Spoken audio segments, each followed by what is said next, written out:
এটা হচ্ছে Realme Narzo 90। এই স্মার্টফোনটার রিভিউর জন্য প্রচুর রিকোয়েস্ট পেয়েছি আমাদের চ্যানেলে। আমরা বলছিলাম যে হ্যাঁ, ফোনটা আমরা ব্যবহার করছি, খুব শীঘ্রই রিভিউ নিয়ে আসবো। Realme-র Narzo সিরিজের প্রতি এত আকর্ষণ কেন মানুষের? কম দামের মধ্যে, মানে Realme Narzo সিরিজটা যখন কিনা প্রথম নিয়ে আসছিল তখন আমরা যেটা দেখছিলাম, ইভেন ওরাও প্রেজেন্ট করছিল কম দামের মধ্যে একটু পারফরমেন্স সেন্ট্রিক ডিভাইস দেওয়ার ট্রাই করছিল। যেখানে ধরুন 20-25 হাজার টাকা অন্যান্য ব্র্যান্ড যে ধরনের ডিভাইস দিচ্ছিল সব দিক থেকে অ্যাভারেজ দেওয়ার ট্রাই করে, বাট ওরা যেটা করছিল ওই বাজেটে একটু পারফরমেন্সটা বাড়িয়ে দিয়ে অন্যান্য জায়গায় কিছুটা কস্ট কাটিং করলেও পারফরমেন্সের দিক ভালো হওয়াতে ম্যাক্সিমাম মানুষই তখন হয়তো এতে আকৃষ্ট হতো। এখনও অনেকেরই আকর্ষণ সেই জায়গায় রয়েছে। ইভেন এই স্মার্টফোনটাও দেখতে খারাপ নয়, কিন্তু আমরা যদি একটু ইতিহাস দেখতে যাই, Realme Narzo সিরিজ প্রথমে যেভাবে আসছিল হুঙ্কার দিয়ে, সেই জায়গাটা কিন্তু আর ধরে রাখতে পারেনি। বাংলাদেশ Realme তো আর নতুন কিছু লঞ্চ করছেই না Narzo সিরিজ থেকে। ইন্টারন্যাশনালি বা গ্লোবালি অন্যান্য যা লঞ্চ করে বাংলাদেশে আসে, কিন্তু ভ্যালু ফর মানি সেই জায়গাটা আমরা দেখি না। বাট 90-তে এসে আবারও আপনাদের আকর্ষণ অনেকটা। চলুন আমরা ফাইন্ড আউট করি 90-র অবস্থা কী। প্রথমত স্মার্টফোনটার ডিজাইনটা পার্সোনালি আমার কাছে ভালো লেগেছে। একটু বোরিং ডিজাইনের বাইরে এসে ডিফারেন্ট কিছু দেওয়া ট্রাই করছে। বিশেষ করে এই প্যাটার্নটা হয়তো অনেকের কাছে ভালো লাগতে পারে। এই স্মার্টফোনটার দুইটি কালার ভ্যারিয়েন্ট পাওয়া যায়, victory gold and carbon black. এইটা হচ্ছে ভিক্টোরি গোল্ড। ভিক্টোরি গোল্ডটাই আমার কাছে কিন্তু বেশি ইউনিক লাগছে আর কি। বডি ফ্রেম প্লাস্টিকে তৈরি, রিয়ার প্যানেলটাতে প্লাস্টিক রয়েছে, তবে এটাতে ফিঙ্গারপ্রিন্ট ততটা দেখা যায় না, কিন্তু স্ক্র্যাচ পড়বেই শিওর থাকুন। প্লাস এইটা একটু জোরে চাপ দিলেও যে মনে হয় একটু হালকা নিচ দিকে যায় আর কি, খুব বেশি না, হালকা আর কি, এরকম গ্লাস টাইপের একটা ফিল দিচ্ছে। It's true. আপনারা কেস ব্যবহার করুন। আর ফোনটা খুব বেশি মোটাও না, তবে এই পাতলা ফোনটার মাঝে ওরা 7000 mAh-এর কিন্তু বেশ বড়সড় একটা ব্যাটারি দিয়েছে। এটা IP68 অ্যান্ড 69 রেটেড, সো পানিতে ভিজলেও সমস্যা নেই। আপনি চাইলে আন্ডার ওয়াটার ফটোগ্রাফির কাজেও লাগাতে পারেন। বাই দ্য ওয়ে, রিভিউ ইউনিটটা আমরা পেয়েছিলাম SMS গ্যাজেট থেকে। তাদের কাছে আপনারা এই ডিভাইসটা অ্যাভেলেবল পেয়ে যাবেন সবচাইতে বেস্ট প্রাইসে রাইট নাও। এর দাম রয়েছে 25,699 টাকা। ঢাকা এবং ঢাকার বাইরে বিভিন্ন ডিস্ট্রিক্টেই তাদের শপ রয়েছে। আর Realme ডিভাইসগুলো এখন একটু কম পাওয়া যায়, বাট ওদের স্টোরে আপনারা অ্যাভেলেবল পাবেন। ডেসক্রিপশন চেক করে দেখতে পারেন। তো ডিজাইনের জায়গাটা পার্সোনালি আমার কাছে ভালো লেগেছে। আপনাদের কাছে কেমন লাগলো কমেন্ট করে জানাতে পারেন। হ্যান্ডফিল ভালো আছে। এইটাতে কিন্তু আন্ডার ডিসপ্লে ফিঙ্গারপ্রিন্ট স্ক্যানার ওরা দিয়েছে, যদিও এটা একটু বেশিই নিচে। এটা হাত নিতে একটু কষ্ট হয়, একটু বিরক্তির কারণ হতে পারে প্রথম দিকে। আস্তে আস্তে অভ্যস্ত হয়ে গেলে আর সমস্যা হবে না। মোটামুটি ফাস্ট একুরেট, পানি টেনে না লাগলে সমস্যা হয় না, তাছাড়া একুরেটই কাজ করে। ডিসপ্লে সাইজ 6.57 ইঞ্চ এবং ডিসপ্লেটা দেখতে, মানে ফোনটার ডিসপ্লেটা দেখতে আবার একটু দামি ফোনের মতো ফিল দেয়। 25,000 টাকা বাজেটের ফোনের মতো মনে হয় না, বরং 30,000 প্লাসের ফোনগুলোর মতো একটা ফিল দিচ্ছে। এটা কিন্তু একটা অ্যামোলেড প্যানেল, এবং যেখানে আমরা 120 হার্টজ পর্যন্ত হাই রিফ্রেশ রেট পেয়েছি, আমাদের টেস্টিংয়েও দেখলাম 90 to 120 হার্টজ পর্যন্ত আসছে। রিফ্রেশ রেট নিয়ে কোনো কমপ্লেন নেই। 4000 নিটস তো কাগজ কলমে ওরা বলে, বাট আপনি 4000 নিটস তো আর ওইভাবে পাবেন না, কিন্তু HBM এর ক্ষেত্রে 1400 প্লাস বা 1500 আশেপাশে পাবেন। গুড এনাফ আউটডোরে দেখার জন্য।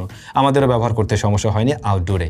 397-এর মতো যে PPI-টা রয়েছে, এর ফলে আপনারা ডিসপ্লেটার শার্পনেস ডিটেলও ভালো পাবেন। খুব কাছ থেকে দেখতে গেলেও শার্পনেস জনিত কোনো প্রবলেম ফেস করবে না, যেহেতু এটা হাই রেজলিউশনের একটা ডিসপ্লে। তবে Realme যতদূর সম্ভব এই ফোনে কোনো প্রোটেকশন ব্যবহার করেনি, কারণ কোম্পানিগুলো প্রোটেকশন ব্যবহার করলে সেটা ক্লেম করবে না, এইটা হওয়ার কথা না। তো আপনারা গ্লাস প্রোটেক্টর অবশ্যই ব্যবহার করেন।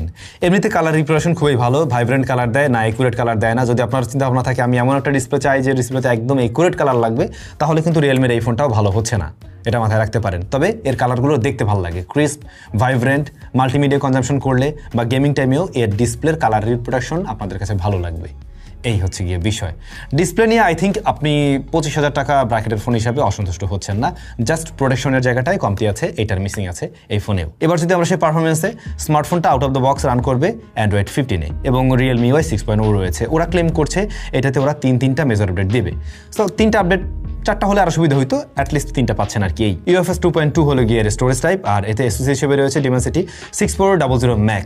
বাট যেটা আমরা শুরুতে বলছিলাম যে ওরা একটু পারফরমেন্স সেন্ট্রিক ডিভাইস তৈরি করা ট্রাই করে। এখন যদি 26,000 টাকা বা 25,000 টাকার একটা ফোন হিসেবে এটাকে বিবেচনা করেন, তাহলে কিন্তু এই SoC আসলে এরকম জায়গায় খুব একটা দারুণ কিছু না, অ্যাভারেজ একটা SoC।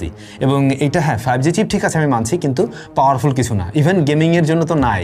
সো আপনার যদি প্ল্যান থাকে আমি এটা দিয়ে উড়াধুরা গেমিং করার জন্যই নিব, নো, এটা খুব একটা ভালো হচ্ছে না। কিন্তু আপনি রেগুলার কাজবাজের পাশাপাশি ওই ক্যাজুয়াল গেমার সামটাইমস খেলছেন, মানে একটু সময় কাটাবেন, দেন ওকে। PUBG এটাতে রান করা যায় স্মুথ এক্সট্রিমে, আপনি প্লেয়েবল রেজাল্ট পাবেন। তবে এই আশা করিয়েন না যে আপনি এটাতে রেকর্ডিং অন টন করে গেম প্লে করবেন। এমনিতেই গেম প্লে করতে গিয়ে টুকটাক স্ট্যাটারের দেখা পেয়েছি, সামটাইমস হালকা পাতলা লাইকের দেখা আমরা পেয়েছি, কিন্তু অ্যাকশন মোমেন্টে গিয়ে ওভারঅল পারফরমেন্সে আপনি হালকা পাতলা ওরকম লাইকের দেখা টুকটাক পাবেন আর কি। তবে ফ্রি ফায়ার খেলতে চাইলে তুলনামূলকভাবে বেটার হুড পাওয়া যায়, মূলত স্মুথনেসটা একটু বেটার পাওয়া যায়। এছাড়া কল অফ ডিউটি মোবাইলও এই স্মার্টফোনের সাথে বেশ অপটিমাইজড রেজাল্ট দিচ্ছে। তো গেমিংয়ের জন্য যদি ডেডিকেটেডলি পছন্দ করতে চান না, খুব একটা ভালো কিছু হবে না। তবে মাঝে মাঝে রেগুলার কাজবাজের পাশাপাশি গেমিং করবেন, দেন আপনি অসন্তুষ্ট হবেন না এই সময় বিবেচনায়। এখন তো ফোনের দামটা অনেক বেশি, সেই জায়গা থেকে বলছি। আর রেগুলার পারফরমেন্স, হ্যাঁ রিয়েলমি ইউআই অনেক আগে থেকে কিন্তু যথেষ্ট ভালো রেজাল্ট দিয়ে আসছে। আমরা এখানে বাগ টাগ ওগুলো দেখা একটু কমেই পাই। তবে রিয়েলমি কস্ট কাটিংয়ের জন্য এই ডিভাইসটাতে যে পরিমাণে ব্লোটওয়্যার দিয়ে রাখছে, মানে জাস্ট মাথা নষ্ট অবস্থা, ভর্তি মানে ভর্তি একদম। তো এইগুলো আপনি আনইনস্টল করে নিন, না হলে এই ফোনের উপর এমনিতেই প্রেশার দিয়ে রাখছে। সো সেক্ষেত্রে আরেকটু বেটার আউটপুট পাবেন আর কি। অন্যথায় দেখবেন র্যাম ম্যানেজমেন্টেও গিয়ে ততটা ভালো রেজাল্ট দিচ্ছে না, কিছু কিছু অ্যাপ ব্যাকগ্রাউন্ডেও রান করছে। তো সব মিলে একটা অস্থির অবস্থা এখানে বিরাজমান। সো ক্লিন করে নিলে বরং বেটার। এটা পাওয়া যায় কিন্তু 6/128 এবং 8/128 জিবি ভ্যারিয়েন্টে। এমনিতে যদি মাল্টিটাস্কিংয়ে প্রচুর পরিমাণে কাজ করার প্রয়োজন পড়ে, অ্যাট এ টাইম অনেক অ্যাপ্লিকেশন ব্যবহার করতে চান, আমি সাজেশন দেবো আপনি 8 জিবি র্যামটা অবশ্যই দেখুন। 8 জিবি র্যামটা নিলে তখন বেটার। তবে এই ফোন অতিরিক্ত হিট জেনারেট করে না, খুব একটাও ব্যাটারি বার্ন করে না। কিন্তু একটা অ্যাপ থেকে একটা যখন সুইচ করছি, একেবারে ওই ধরুন হাই মিড রেঞ্জ প্রাইস পয়েন্টের মতো ওই ধরনের এক্সপেকটেশন রাখেন না, একটু স্লো একটা ব্যাপার কিন্তু আছে। ক্যামেরায় দুপাশে 50 মেগাপিক্সেল, মেইন শুটারটা 50 মেগাপিক্সেল, এর পাশাপাশি একটা অক্সিলারি সেন্সর রয়েছে। আর এই যে যেটা দেখছেন এটা ডামি, এটা কিছু না। আর ফ্রন্ট ফেসিং ক্যামেরা 50 মেগাপিক্সেল, যেটা শুনতে অনেক বড় লাগছে ঠিকই। তবে এটার মেইন ক্যামেরা আমি যেটা দেখলাম, ছবিতে কন্ট্রাস্টের পরিমাণ বেশ কিছুটা বাড়িয়ে দিচ্ছে। বিশেষ করে ইনডোর লাইটিং কন্ডিশনে কন্ট্রাস্টের পরিমাণ এতটাই বেশি এবং শ্যাডোর দিকে ডিটেল অনেকটাই কম, যেটা আমার কাছে একেবারেই ভালো লাগেনি। এখানে দুটো মুড আছে, ভাইব্রেন্ট অ্যান্ড হচ্ছে গিয়ে ক্রিস্প।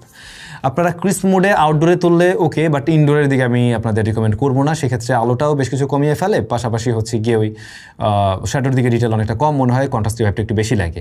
ভাইব্রেন্টে গেলে পরে ছবিগুলোর কালারফুল মনে হবে, প্লাস হচ্ছে গিয়ে একটু বুস্টেড টাইপের লাগে, যেটা দেখতে I pleasing and social media ready type আপনি বলতে পারেন। ইনডোর আউটডোর বোথ কন্ডিশনের কালার অ্যাকিউরেসি কিন্তু ঠিক নেই। ছবিতে ওয়ার্ম একটা টোন থাকে, রিয়েলমির অন্যান্য ফোনেও দেখেছি। এটাতেও মনে হলো যে কালারের দিক থেকে ওই বিষয়টাই আছে। আপনারা অরিজিনাল কালার যেটা দেখেন চোখে ওটা পাচ্ছেন না আর কি, কালারটা একটু ভাইব্রেন্ট পাবেন বা একটু বুস্টেড মনে হতে পারে অনেকের ক্ষেত্রে। ছবিতে ডিটেলের পরিমাণ খুব আহামরি না। প্রপার লাইটিং কন্ডিশনে ছবির মিডল এরিয়ার দিকে ডিটেল পরিমাণ ভালো পাবেন। ডাইনামিক রেঞ্জ আরও কিছুটা ওয়াইডার করা উচিত ছিল রিয়েলমির এখানে, প্লাস এক্সপোজার কন্ট্রোলিংয়েও কিছুটা ইস্যু আছে কিন্তু এই ডিভাইসটাতে। পোর্ট্রেট মোডে একটা ফোকাল লেন্থ দিয়ে রাখছে। এখন তো ডিজিটালি অনেক ব্র্যান্ডে আমরা দেখি যে 2-3টা ফোকাল লেন্থ দিয়ে দেয়, অ্যাটলিস্ট 2x পর্যন্ত দিতে পারতো। এখন যেটা হয়, ব্যাকগ্রাউন্ড ব্লারনেসটা একটু আর্টিফিশিয়াল লাগে, এজ ডিটেকশন ভালো, একটু ওয়ার্মের দিকে নিয়ে প্রেজেন্ট করে, স্ক্রিন টোনটা একটু ব্রাইট করে, এরকম ব্যাপার আছে আর কি। এই স্মার্টফোনটা দিয়ে প্রপার লাইটিং কন্ডিশনে ছবি নেওয়ার জন্য আমি বলবো লো লাইটে এটা পারফরমেন্স খুব একটা সন্তোষজনক না।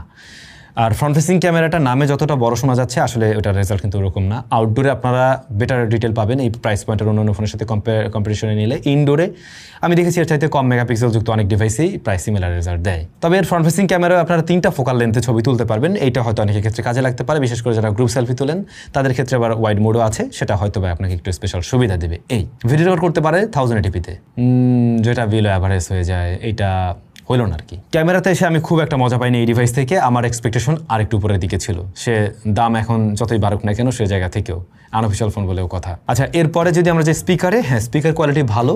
এটাতে স্টেরিও স্পিকার পাবেন আপনারা, দুপাশ থেকে সাউন্ড আসবে, একদম ব্যালেন্স না হলেও সাউন্ডটা ভালোই পাওয়া যায়, ক্লিয়ার সাউন্ড দিতে পারে। আর এটাতে 7000 mAh-এর যে বড়সড় ব্যাটারি রয়েছে, ও আবার আপনাকে যথেষ্ট ভালো ব্যাকআপ দেবে।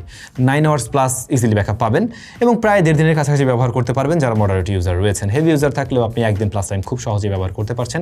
আর এটাকে চার্জ করার জন্য রয়েছে 60 ওয়াট, সে সাথে বাইপাস চার্জিং টেকনোলজিও সাপোর্ট নেয়। সো এটা অনেকের ক্ষেত্রেই হয়তো বা একটু হেল্পফুল হবে। ব্যাটারির কম্বোকে আমি স্ট্যান্ডার্ডের উপরে রাখবো 25,000 টাকা প্রাইস ব্র্যাকেটে।